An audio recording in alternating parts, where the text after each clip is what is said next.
Olá, tripulantes da Terra, como estão? Sejam bem-vindos mais uma vez ao canal Dr. Henrique. Vamos falar de um tema hoje muito interessante, apesar de ser muito complexo no seu entendimento e que afeta muitas famílias, principalmente nessa relação pais e filhos. Sem mais delongas, eu vou começar dizendo que a criança e o adolescente, elas nem sempre existiram no contexto social. Mas como assim não existiram? Realmente eram entendidas essas crianças e adolescentes como um adulto em miniatura. Então se comportavam com eles de acordo ou conforme se comportava um adulto. Vestiam roupas de adulto, compartilhavam da vida diária de adultos, participavam constantemente dos jogos, das bebidas, dos prostíbulos, enfim. Uma vida tanto sexual quanto social, ativa, como se fosse um adulto.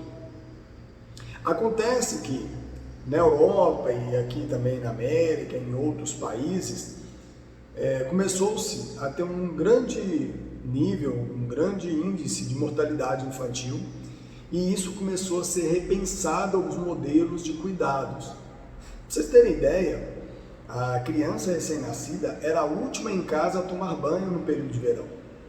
Mas como assim? Era uma tina de água, o mais velho entrava primeiro e sucessivamente ia até o bebê. É por isso que tem aquela expressão, não perca a criança na tina suja de água.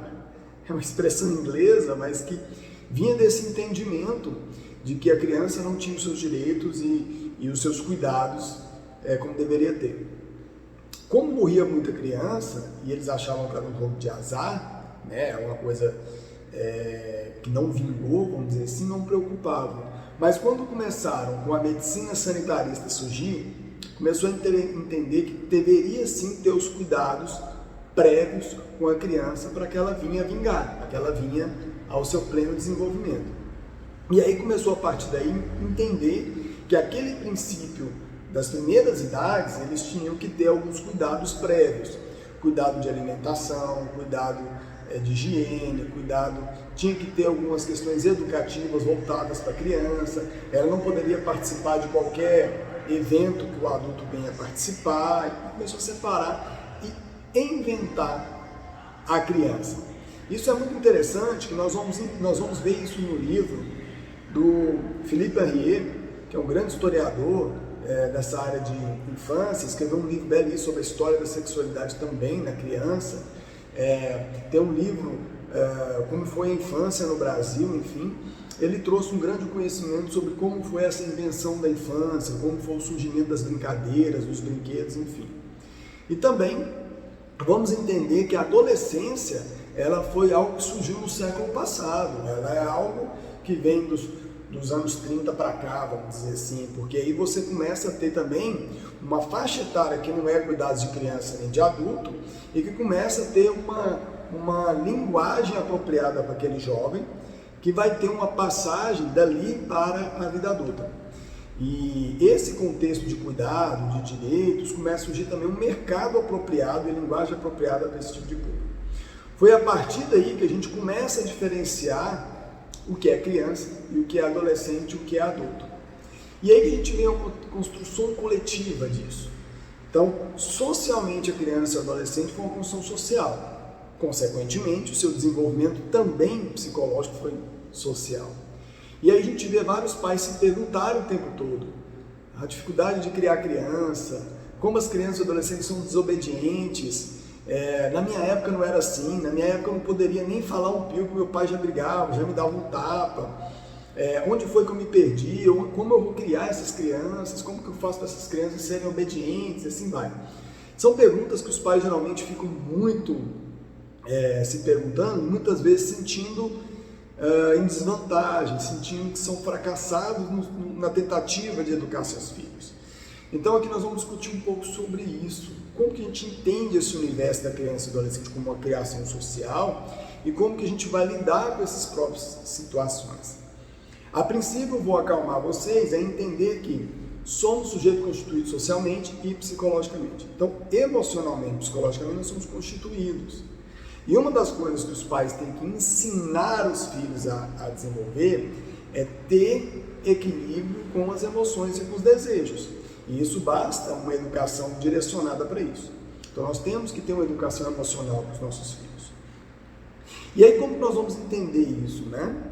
Uma criança que se comporta de forma ruim socialmente, que a gente encara socialmente, é uma criança que não aprendeu a adiar a satisfação imediata de seus desejos. O que significa isso?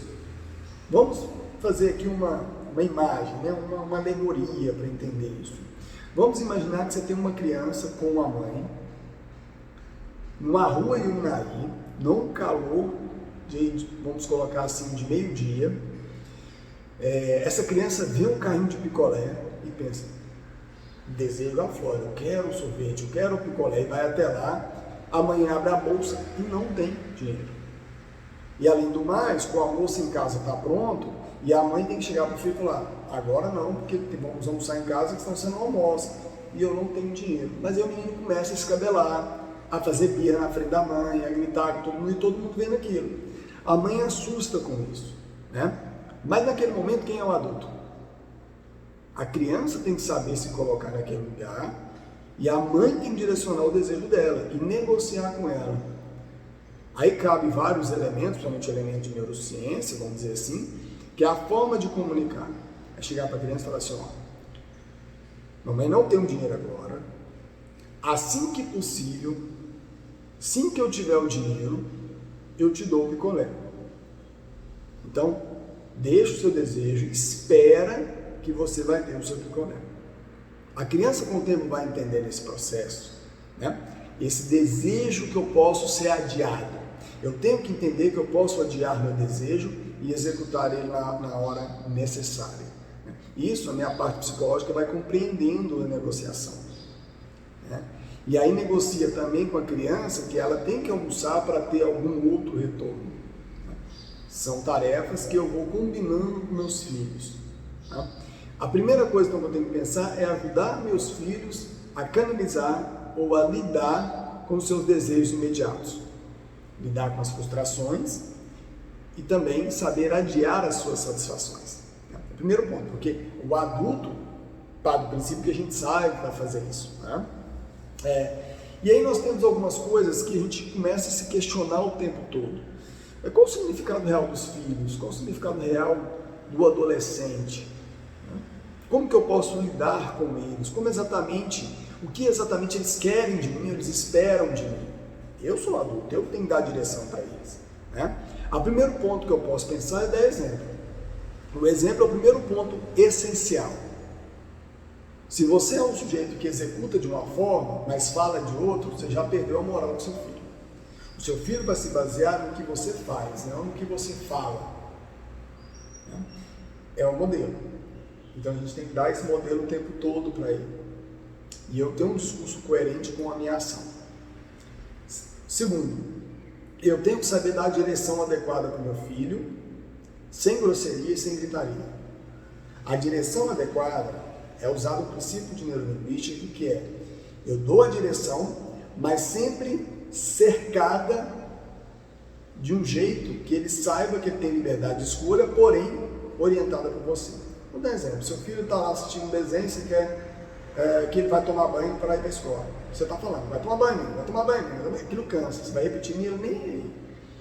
Na verdade, a neurolinguística vai dizer que você tem que dar um comando direto, mas com duas opções para que ele escolha pelo menos uma, que ele sabe que ele está cercado. Por exemplo, você vai tomar banho agora, ou você vai terminar o desenho, você vai esperar o desenho terminar para ir tomar banho. Você dá as direções para ele. Quanto mais eu falo, mais desgasta a situação. Tem que imbuir nele a responsabilidade das escolhas. É um senso de liberdade, um sentimento de liberdade que todo ser humano espera ter. Mas você cerca, você dá limite na sua escolha. Isso é muito importante. Com o adolescente é a mesma coisa, mas a gente tem que lembrar que o adolescente é reflexo da sua criação quando criança. O que você fala, você criou sua criança, é como vai ser um adolescente. O adolescente vai se redescobrir, vai começar a falar situações, ele querendo descobrir a si mesmo e comparar com a família, claro, com os seus valores, mas você tem que sempre manter o que foi que eu te ensinei, o que foi que eu te ensinei. Você relembra somente, não precisa ficar falando. E se ele vir a pisar na bola, ele vai arcar com as consequências. É isso que é introduzir a responsabilidade. Ele vai arcar com as consequências disso e ele vai ter que arcar. Tem muitos pais que passam a mão na cabeça. Fez, equivocou-se, errou, vai ter um pagamento para isso, vai ter uma punição para isso, seja ela qual for, e ele vai ter que aprender com ele. Ele vai ter que corrigir esse erro. Então tem um número de possibilidades aí que a gente poderia vir a falar e construir aqui uma imagem. Por exemplo, dos pais, nós temos uma pesquisa que foi feita em Brasília, quando eu era professor na universidade lá no IESB. Nós fizemos uma pesquisa junto à psicologia jurídica.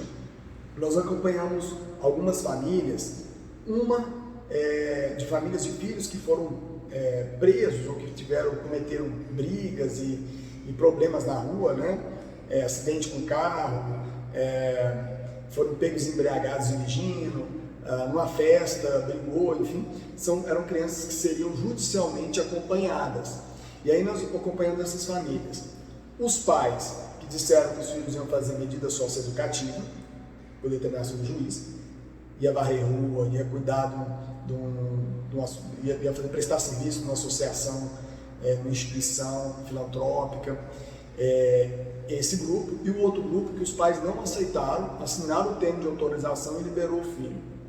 Nós acompanhamos esses filhos, esses adolescentes, nós observamos duas situações. A família que liberou o filho da punição, ele veio a rescindir várias vezes, a ter problema muitas vezes com esses pais.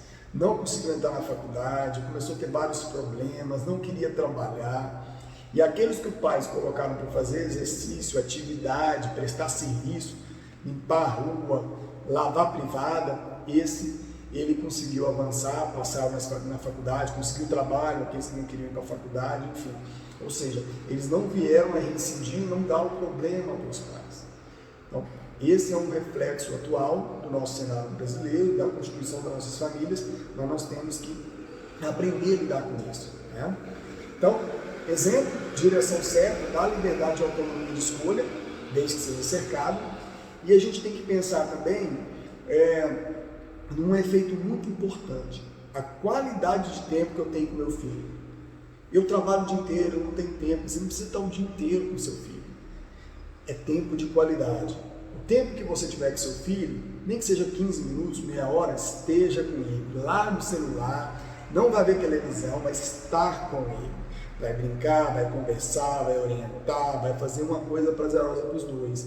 É isso que aproxima e traz segurança no diálogo e contato. Aquela criança que constantemente irrita os pais, constantemente fazendo bagunça, riscando parede, quebrando coisa, batendo nos outros, dando problema na escola, é criança que está faltando atenção.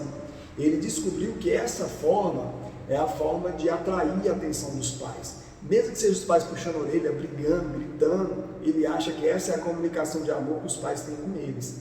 Então, em vez de chegar a esse nível, vamos anteriormente fazer esse contato, né? Meu menino está aqui em casa brincando no tapete, eu estou vendo televisão. Não, desliga a televisão, senta com ele, brinca com ele. Você vai ver que em 15, meia hora é o suficiente, ele não te perturba mais, ele não vai te dar um problema de comportamento, como a gente imagina, né? Então, faça essas dicas que eu venho dizendo aqui, vão entendendo como funciona esse universo, pais e filhos, e essa relação que nós temos, que você vai tranquilizar muito a relação em casa, tá? Um abraço, até mais, eu espero o seu joinha lá, espero que você continue indicando o canal para outras pessoas, e um abraço, fique com Deus, até mais.